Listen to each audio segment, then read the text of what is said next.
Mobile আগে না, mobile আগে না, মোবাইল দেখছো আগে না।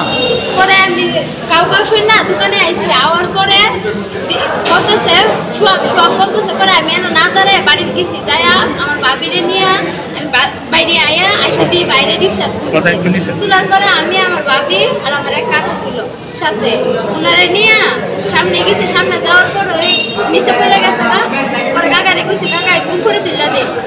এই কথা করার পরে রিক্সা দাঁড়া করছে, দাঁড়া করার পরে কাকা নাইমা গেছে গা, নেয়ার নাই।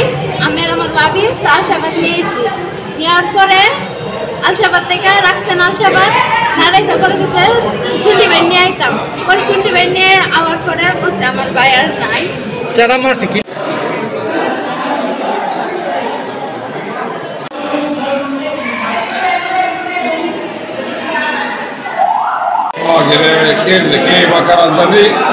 শরীর আঘাত করছে। তাড়াতাড়ি ঘটনাস্থলে গেলাম, ঘটনাস্থলে জানতে পারলাম যে জসিম নামে আমাদের এলাকারই একই গ্রামের জসিম নামের ছেলেটা নেশাগ্রস্ত ছিল। এর সাথে কথায় তর্কতর্কি ক্ষেত্রে যেতে হঠাৎ করে সে ডান শরীর দিয়া আপনি আঘাত করে, সে আঘাতে সকাল মৃত্যুবরণ হয়।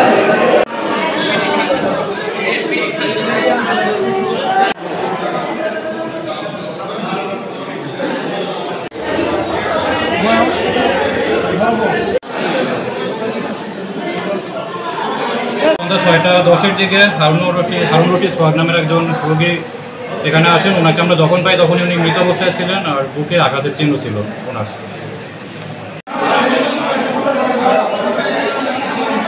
স্বাস্থ্য থেকে সরকারি নম্বরে হাসপাতাল কর্তৃপক্ষ থানাতে ফোন দিয়ে জানায় একটি লাশ এখানে আত্মীয়স্বজনরা নিয়ে আসে। আমরা ঘটনাস্থলে আসি, এসে হাসপাতালের বারান্দায় গাজার উপরে একটি লাশ পাই। জিজ্ঞাসাবাদের মাধ্যমে জানতে পারি লাশটি হচ্ছে হারুন রশিদ সোহাগ, বয়স অনুমান 35, পিতা মৃত গিয়াসউদ্দিন। আমার বাড়ি হচ্ছে শম্ভুপুর রেল স্টেশনের পাশে, শম্ভুপুর বড়কান্দা।